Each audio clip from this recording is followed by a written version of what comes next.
Hi guys, and welcome to another Watch Geek video and another unboxing. Today we're unboxing a new model from Zelos that just launched. Now if you follow my channel, you know Zelos has been featured on my channel quite several times. Now they haven't been in quite a while, and it was actually the first Mirobrand that I kept in my collection. It was their Hammerhead V3 in that frost white. I just loved that watch. So let's see what this one is. This one is called the Thresher, and it's their GMT offering with the Miyota 9075, meaning that it's a true traveler's GMT. Now they changed the packaging. They used to come in those wooden boxes, and then you had like a leather pouch. Now it comes in this carry-on, which is pretty practical. You also get that metal warranty, just like they used to. But enough about that, let's jump to this watch. It is a stunner. I can see the similarities between it and my Hammerhead, although this is slightly more refined thanks to that Miyota 9 series movement. Despite being an automatic GMT, they claim it's 11.5 without the crystal. With the crystal it's 12.7 or something like that, so quite a thin watch considering, like I said, it's an automatic GMT. This one is done in titanium, which you can feel in your wrist, like it's a very light, but it's hardened titanium up to 1200 Vickers, which should help with the scratches. It comes on a beautiful bracelet, solid end links. Links are held with screws, and a milled out clasp. It's an evolution of the one on the Hammerhead, and quite frankly it's better. You push it and then slide it wherever you want. Close it. Very cool. Everything is brushed, although the links on the bracelet, as you can see, have these polished chamfers here.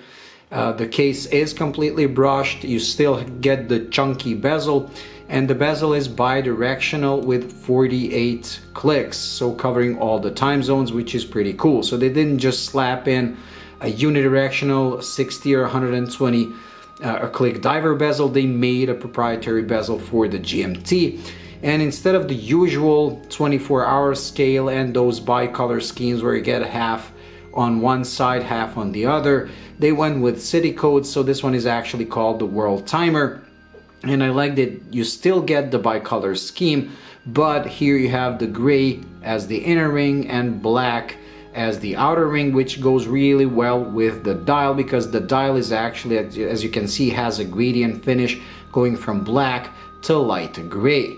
But the star of this show are the numerals, which are applied like pieces or blocks of Lume.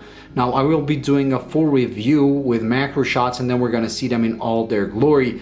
But even like this, they're just stunning.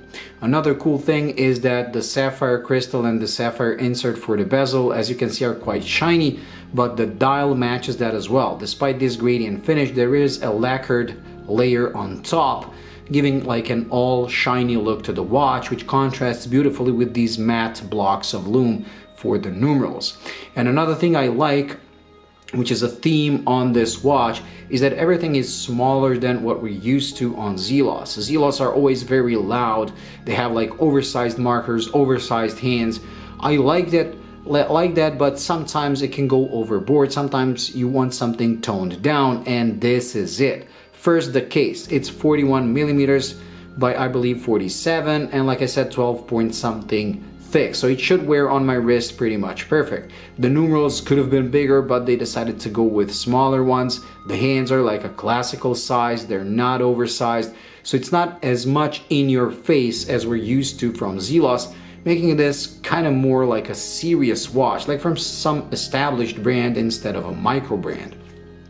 Now this is just the unboxing and first impressions. Like I said, I will be doing a full review, but let's strap it on my wrists to see how it wears. I already sized the bracelet because I was too excited to put it on my wrist. Another thing that I noticed compared to my Hammerhead, the Hammerhead was like a 44 millimeter watch that wore very small because it had very short lug to lug. But because of that, it was always kind of rounded and stubby in a way. With this one, because this is 41 or 40 point something, the lugs are actually elongated compared to the Hammerhead, giving like a more more traditional, and I don't know how to say it, more elegant, more proportionate case design, while still retaining a pretty short lug to lug. So it should wear great on my 6.5-inch wrist. So let's strap it on and see how it wears. So here it is on my 6.5-inch wrist. Nothing overhangs. It hugs my wrist beautifully, and it really does wear very, very thin. Only chunky part is the bezel. Very cool. Wow. I'm really liking this. And naturally you get the crown at 4 o'clock, so it doesn't dig into your wrist, which is something, when you get used to watches like these, it's very hard to go back to ones with the crown at 3 o'clock. But this one has it at 4 o'clock, so it's very comfortable. And being titanium, it's truly light on the wrist. Very nice. Now these are gonna launch now, I believe 15th or 14th of August, and these special prices where you get $100 discount, they start at $629 and go to $800 and I believe $49. I'll have the specs somewhere here, but those prices are only valid until 15th of September. Then they're gonna raise by 100, so they're gonna start at $729. So if you really like this watch, you should use the $100 discount by going for an like early bird or whatever you want to call it. I know I would, because this watch is truly stunning.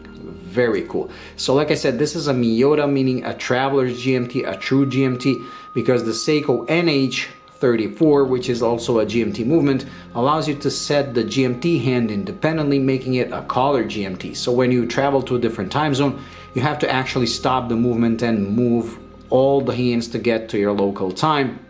Whereas with this one, you just pull it to the first click and you adjust the hour hand independently to the new time zone where you landed, while the GMT hand keeps track of your home time. That's also how you adjust the date, just like on a Rolex GMT Master 2 or Rolex Explorer 2, which I own. I really do like this Miyota movement. I loved it in the Wise GMT and I love it here. To me, it's a much better alternative to the Seiko NH34, not to mention this one beats at 28,800 BPH, so it's kind of more premium. And usually out of the box, in my personal experience, Miyotas are always much more accurate than Seiko movements. Naturally, it does come with hacking, so when you pull it to the second click, you adjust all the hands, including the GMT hand, and it comes with hand winding.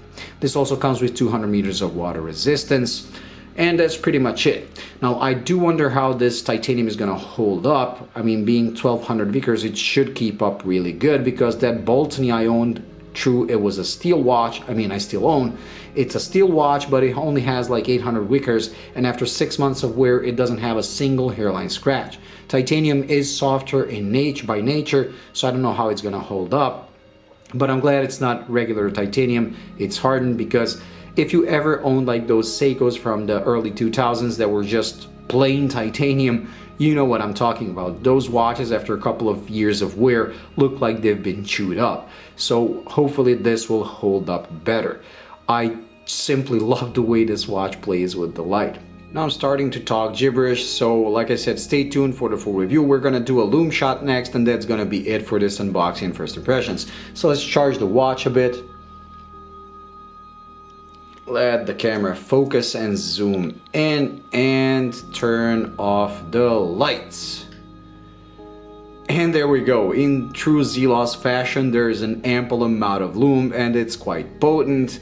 But an interesting detail is that, as you can see, they actually did like color coding with the lume.